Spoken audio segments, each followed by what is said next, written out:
భారతదేశ చరిత్రలో ఏ విధంగా అంకాలు ఉంటాయో ఆంధ్రప్రదేశ్ చరిత్రలో, తెలుగు జాతి చరిత్రలో నందమూరి తారక రామారావు గారి చరిత్ర అద్వితీయంగా ఉంటుందన్నది విషయాన్ని మనకు తెలుసు.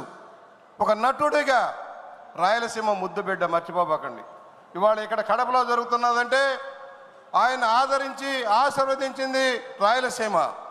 నటుడిగా ఒక ఉన్నత స్థానానికి ఎదగడానికి ప్రధాన కారణం ఆయన చిత్రాలను విజయవంతం చేసిన ప్రాంతం రాయలసీమ.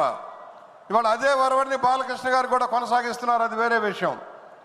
అనేక ఉత్తమ చలనచిత్రాలను నిర్మించిన నిర్మాత, screen play writer, director, editor, అన్ని రంగాల్లో తన అద్వితీయమైన ప్రగతిని సాధించిన వ్యక్తి. ప్రపంచ చరిత్రలో ఏ నటుడు నటించని పాత్రలు నటించారు. 300 పైచులకు పాత్రలు నటించారు. చారిత్రక, జానపద, పౌరాణిక అన్నీ కూడా సూపర్ హిట్ సినిమాలుగా నిలిచిపోయాయి. బహుశా ఏ నటుడు వేయనన్ని పాత్రలు వేశారు. ఆ పాత్రలను అవగాహన చేసుకున్నారు. ఆ అవగాహనలో నుంచే స్పందించి రాజకీయ పార్టీ నేతగా అవతరించారు.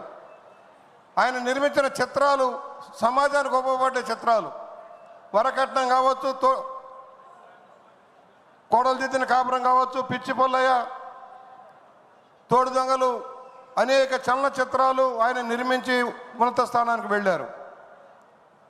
ఆయన రాజకీయ పార్టీ ప్రారంభించే నాటికి అన్ని సూపర్ డూపర్ హిట్సే.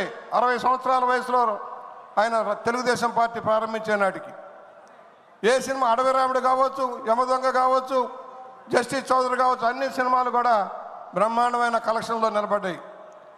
ఇవాళ కలెక్షన్లో చూసుకుంటే వేల కోట్ల రూపాయలు. ఆ సినిమాలు సాధించిన ప్రగతి చూస్తే ఇవాళ ప్రపంచంలో ఏ సినిమాకి రానంత మిగులు ఆ సినిమాలకు వచ్చాయి.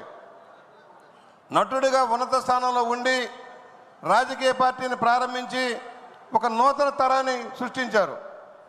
ఆయన పార్టీ ప్రారంభించినాడు పెద్ద పెద్ద కంపెనీల వారు, భూస్వాములు ఎవరో రాలే. సామాన్య జనం ఆయన ఆశీర్వదించారు, మర్చిపోకండి.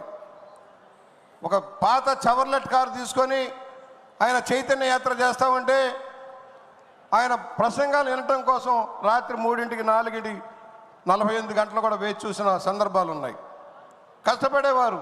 ప్రతి ఊర్లో 4 సార్లు ఆపితే లేచి నిలబడి ప్రసంగించేవారు. అద్వితీయమైన ప్రసంగాలు. ఆయన భాషా పటిమ, సంస్కృతం మీద, ఇంగ్లీష్ మీద, తెలుగు మీద, తమిళ మీద పట్టు మనకు తెలుసు. సంస్కృత భాష ప్రావీణ్యం మనకు తెలుసు. ఆయన సినిమాలకి స్క్రిప్ట్ రాసుకునేవారు. క్రమశిక్షణగా మారిపోయారు, నీతి నిజేతకు మారిపోయారు. ఇవాళ ఎన్నో ప్రభుత్వాలు ఉండొచ్చు, కానీ ఆయన తీసుకున్న ఆదర్శవంత విధానాలు ప్రజలు మర్చిపోలేరు. రాజకీయ నాయకుడిగా ఎన్నో స్ఫూర్తివంతమైన నిర్ణయాలు చేశారు. ఆ రోజున పార్టీని ఒక క్రమశిక్షణ విధానంలో ట్రైనింగ్ ప్రోగ్రాంలు పెట్టి మమ్మల్ని అందరినీ తయారు చేశారు. మహానాడు ఎలా ఉండాలో నిర్దేశించారు. కార్యక్రమాలు ఎలా నిర్వర్తించాలో, ప్రజల వద్దకు ఎలా వెళ్ళాలో నిర్ణయించారు. ఆ రోజున మహానాడు పెట్టి నిర్దేశిస్తే మన ప్రీతమ ముఖ్యమంత్రి చంద్రబాబు నాయుడు గారు దాన్ని అమలు చేసేవారు. మా అందరిని గైడ్ చేసేవారు. ఇవాళ పార్టీ ఈ స్థాయిలో ఉండటానికి కార్యకర్తల బలమే ప్రధాన కారణం. లక్షలాది మంది కార్యకర్తల త్యాగాల ఫలితంగా ఇవాళ తెలుగుదేశం పార్టీ ఉంది. రామారావు గారి ఆదర్శాలు పొనుగుపుచ్చుకొని క్లుప్తంగా 2-3 విషయాలు, అనేక సమూలమైన మార్పులు తెచ్చారు రామారావు గారు. ఇవాళ చరిత్రాంశంగా నిలబడాల్సిన అవసరం ఉంది. ఆ రోజున గ్రామాలని పీడిస్తున్న పటేల్ పట్వారి వ్యవస్థను రద్దు చేశారు. మహిళలకు ఆస్తిలో సమాన హక్కు కల్పించి గౌరవించారు. మహిళా విశ్వవిద్యాలయాన్ని నెలకొల్పారు. డ్వాక్రా మహిళలను ప్రోత్సహించారు. వైద్య విశ్వవిద్యాలయాన్ని ఏర్పాటు చేశారు. తెలుగు విశ్వవిద్యాలయాన్ని ఏర్పాటు చేశారు. తెలుగు భాషా సంస్కృతి వైభవం కోసం పరిపాలనా సంస్కరణలు తెచ్చారు. సింగిల్ విండో సిస్టమ్ తెచ్చారు. 50 రూపాయలకు హార్స్ పవర్ కరెంట్ ఇచ్చారు. తను ఆశీర్వదించిన రాయలసీమ కోసం తెలుగు గంగ ప్రాజెక్టును కానీ, హంద్రీనేవా, గాలేరు నగర ప్రాజెక్టులకు రూపకల్పన చేసిన వ్యక్తి నందమూరి తారక రామారావు గారు. అలాంటి మహా వ్యక్తి నీడను వచ్చిన ఈ పార్టీ వాళ్ళ ఆంధ్రప్రదేశ్ని తీర్చిదిద్దడం కోసం ముందుకు వెళ్తూ ఉంది.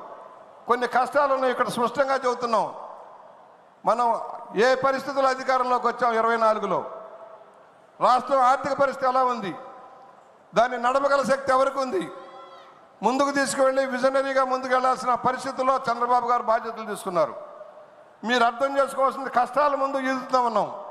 కత్తి మీద సాము పరిపాలన, 10.5 లక్షల కోట్ల అప్పుతోటి పరిపాలన చేపట్టిన చంద్రబాబు గారు ఇవాళ అనేక కార్యక్రమాలు అమలు చేస్తున్నారు రామారావు గారిని స్ఫూర్తితో.